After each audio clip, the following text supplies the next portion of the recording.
আমাকে এই আওয়ামী লীগ আমার জীবনটাকে কোথায় দাঁড় করাইছে তার একটি সংক্ষিপ্ত বিবরণ আমি সেই 16 বছর বয়সে একটি নাবালক শিশু প্রমাণিত হয়।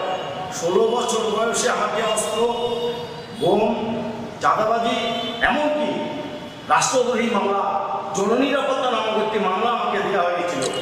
সেই 16 বছর বয়সে রাষ্ট্রদ্রোহী মামলা সহ আমার সব মামলার ধারায় ধারায় সাজা দিয়ে আমাকে 25 বছর সাজা দেয়। আমাকে এসএসসি পরীক্ষা দিতে দেওয়া হয় নাই, আমাকে জামিন পর্যন্ত দেওয়া হয় নাই। ওই মামলায় আমাকে 25 বছর সাজা দিয়েছে এবং সেই মামলায় আমি 12 বছর জেলে ছিলাম। আমার ভবিষ্যৎ তো শেষ, আমার লাইফ তো শেষ।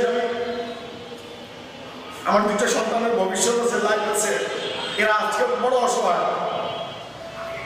আমি 12 বছর জেল খেটেছি, অস্ত্র, চাঁদাবাজি, জননিরাপত্তা, বিভিন্ন মামলায়। কেউ আমাকে চাকরি, বাণিজ্য, ব্যবসা কেউ আমাকে গ্রহণ করে না।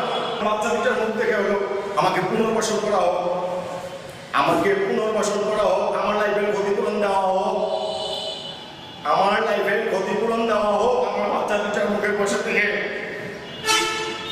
যদি আমি বিএনপি করে কোনো পাপ না করে থাকি, বিএনপি করে যদি আমি কোনো অপরাধ না করে থাকি, আমার জন্মের পাপ যদি না হয়ে থাকে, বিএনপি করার অপরাধে আমাকে রাষ্ট্রপতি মামলা পর্যন্ত 16 বছরের বাচ্চাকে ছাড়েনি। এমনকি গত হাসিনার নির্বাচনে আমি এই নীলফামারী পৌরসভার জামাতের জঙ্গির সক্রিয় কর্মী আমাকে মামলা দেওয়া হয়েছিল। 17 বছর আমি বাসায় থাকতে পারি নাই। বাচ্চাগুলাকে আমি হাসপাতালে করতে পারি নাই। এই বাচ্চাটার জন্মের সময় জন্ডিস হয়েছিল, সে সময় আমাকে নীলফামারী জামাতের জঙ্গি মামলা দেওয়া হয়। এমনকি আমাকে মিথ্যা মাদক মামলা দেওয়া হয়। এমন কোনো মামলা নাই যে এই 26 বছর আমাকে দেওয়া হয় নাই। ইনশাআল্লাহ সব মামলা আমি খালাস পাবো। আর এই পৃথিবীতে কোনো মিথ্যা চিরস্থায়ী ভিত্তি নাই। আমার লাইফটা ধ্বংস করার কারণে যারা জড়িত ছিল ওরা হাসরের মধ্যে কেউ ছাড় পাবে না। তো আজকে সাংবাদিক ভাইদের মাধ্যমে আমি জোরহাত করতেছি, অনুরোধ করতেছি, মাননীয় প্রধানমন্ত্রীর দৃষ্টি আকর্ষণ করতেছি। আমার ছেলে আজকে নীলফামারী স্কুলে ক্লাস 5-এ পড়ে, তার বোঝার মতো বয়স হয়েছে।